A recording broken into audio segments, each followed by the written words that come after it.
पिछले एपिसोड में हमने एसगार्ड की हिस्ट्री और म्योनिर को बनते देखा, लेकिन अब लोकी के हाथ में वो मोड़ लग चुका था जिससे थॉर का हैमर बना था। और फिर लोकी एक जाइंट यूलिक और फेनरिस के साथ मिलकर थॉर पर हमला करता है, जिससे थॉर का हैमर म्योनिर अब टूट चुका था। अब आगे थॉर अपने वेपन म्योनिर के पास उसे टूटा हुआ देख रहा था। थॉर को अभी भी इस बात पर विश्वास नहीं था कि उसका वेपन अब टूट चुका था, लेकिन अब चाहे थॉर को उस पर बिलीव हो या ना हो, पर सच तो यही था कि म्योनिर अब जा चुका था। लेकिन ये देखकर लोकी बहुत खुश था। थॉर बोलता है ये नहीं हो सकता, इसमें जरूर कुछ साजिश है, जिस पे लोकी जवाब देता है थॉर तुम अभी भी अपने दिमाग की जगह मसल को यूज कर रहे हो।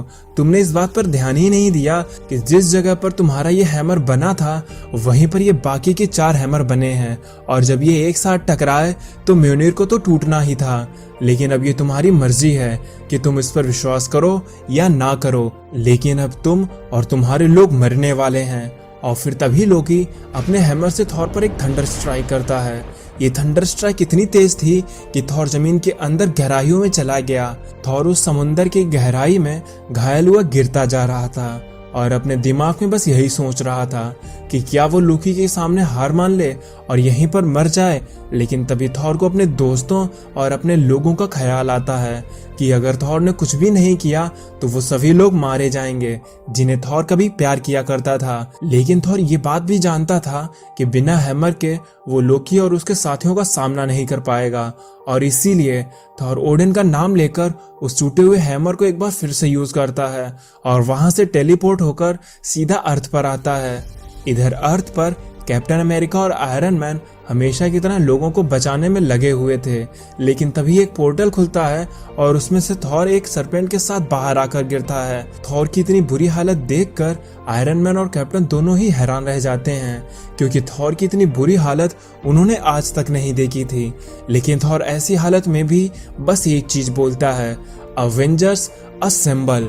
कुछ दिन बाद हम देखते हैं थॉर अपने दोस्त आयरन मैन और कैप्टन को अपने साथ एसगार्ड पर लेकर आया है, क्योंकि अब थॉर का हैमर टूट चुका था, उसके साथी मारे जा चुके थे, तो उसके लिए बस यही अपने मिडगार्ड के साथी बचे थे जिन्हें लेकर थॉर एसगार्ड पहुंच चुका था। लेकिन वो जिस जंगल से होकर आगे की तरफ बढ़ रहे थे तो वो देखते हैं कि ये जगह अब वैसी नहीं रही थी जैसी ये कभी हुआ करती थी। इस जगह को देखकर ऐसा लग रहा था जैसे यहाँ पर अभी अभी कोई वार लड़ी गई हो। तब आयरन मैन बोलता है उसे यहाँ पर किसी भी लाइफ का कोई साइन नहीं मिल रहा है। फिर वो लोग उस जगह पर जाते हैं जहाँ पर अब सब कुछ बर्बाद हो चुका था, लेकिन कैप्टन को एक बच्चा दिखाई देता है जिसकी वो मदद करते हैं। वो बच्चा थॉर को बताता है यहाँ पर लोकी, यूलिक, फेनरिस और वो जाइंट आए थे और उसी ने यहाँ पर सब कुछ बर्बाद कर दिया। लेकिन तभी कोई बोलता है यहाँ पर मेरा नाम किसने पुकारा। फिर तभी वहां पर लोकी और उसके साथी आ जाते हैं। लोकी थॉर को देखकर बोलता है वैसे मुझे तुम्हें दोबारा देखकर दुख नहीं हुआ थॉर, क्योंकि मुझे अब एक बार फिर से तुमको मारने का मौका मिलेगा। और तुम अपने साथ मुझे रोकने के लिए किसे लाए हो? ये जोकर जो अपने आप को अवेंजर्स कहते हैं। लेकिन तुम ये जान लो ये अवेंजर्स भी तुम्हारी कुछ मदद नहीं कर पाएंगे। ये लोग भी तुम्हारे ही साथ यहीं पर मार दिए जाएंगे, क्योंकि मेरी किस्मत में एसगार्ड का राजा बनना लिखा है और वो कोई भी नहीं बदल सकता। थॉर गुस्साते हुए बोलता है तुम ऐसा सोच भी कैसे सकते हो कि एसगार्ड पर तुम जैसा कोई शख्स राज करेगा, और अगर ऐसा किसी भी फेट में लिखा है तो मैं उसे बदल दूंगा। जिसपे लोकी हंसता है और कहता है फेट बदल दोगे, लेकिन कैसे? अपने उस टूटे हुए हैमर से। फिर तभी फेनरिस और यूलिक मिलकर थॉर और उनके साथियों पर हमला करना शुरू कर देते हैं। तो वहीं पर खड़ा बच्चा उनको बताता है कि यूलिक की कमजोरी लोहा है, यानी कि आयरन। तुम लोग उसे लोहे के वेपन से मारो। जिसपे कैप्टन उस बच्चे से पूछता है कि क्या उसके पास कोई लोहे का टुकड़ा है, तो वो बच्चा अपने गले में लटकता हुआ म्योनिर का लॉकेट देता है और कहता है कि मेरे पास बस यही है। फिर कैप्टन उस लॉकेट को लेकर यूलिक की तरफ बढ़ते हैं जो थॉर से लड़ रहा होता है। थॉर कैप्टन को हटने के लिए कहते हैं, लेकिन तब तक कैप्टन उस टुकड़े को यूलिक के मुंह में डाल देते हैं, जिस वजह से यूलिक अब तड़पने लगता है। अपने साथियों के इस तरह से पिटाई होता देख लोकी बोलता है, लगता है अब मुझे ही मैदान में उतरना होगा, और वो थॉर पर हमला करता है। लेकिन तभी आयरन मैन अपनी फोर्स शील्ड को लोकी के हमले से रोक लेता है, जिसपे लोकी कहता है, तुमने मुझे इम्प्रेस किया मॉर्टल, लेकिन तुम मुझे ज्यादा देर तक नहीं रोक पाओगे। लेकिन तब तक थॉर को गुस्सा आता है और वो बिना हैमर के ही अकेले लोकी और फेनरिस को हैंड टू हैंड पीटने लगता है। थॉर को अब तक किसी ने रेज में इस तरह से फिस्ट फाइट करते हुए नहीं देखा था। थॉर अकेले ही उन लोगों की इतनी बुरी हालत कर देता है जिससे वो सभी लोग वहां से भाग जाते हैं। कैप्टन थॉर से कहता है, तुम्हें उस हैमर की क्या जरूरत, तुम तो उस हैमर के बगैर ही इन सब का सामना कर सकते हो। फिर वो लोग एसगार्ड की तरफ बढ़ने लगते हैं तो थॉर के कानों में एक गाना सुनाई देता है और वो तुरंत ही समझ जाता है कि ये गाना तो फ्यूनरल पर गाया जाता है, और वो वहां दौड़ते हुए आता है तो थॉर देखता है कि बाल्डर अब वीरगति को प्राप्त हो चुका था। लेकिन थॉर को वापस से देखकर वैल्करी और बचे हुए एसगार्डियन में उम्मीद जग जाती है, क्योंकि उन्हें ऐसा लगा था कि थॉर लोकी के हमले की वजह से मर गया था। फिर थॉर अपने बचे एसगार्डियन से उनका हाल पूछता है कि वो लोग कैसे हैं और कौन कौन मारे गए हैं। तो एक वॉरियर बताता है, लोकी से जंग में उसके बहुत से सोल्जर मारे गए, ट्रॉल्स के झुंड ने उन पर इतनी बेरहमी से हमला किया जिससे कोई भी नहीं बच पाया, हम बस इतने ही बचे हैं, लोकी ने हमसे बहुत बड़ी गद्दारी की है। फिर थॉर बाल्डर के पास बैठकर रोने लगता है क्योंकि उसके बहुत से लोग मारे गए थे और कुछ के बारे में तो किसी को भी नहीं पता था।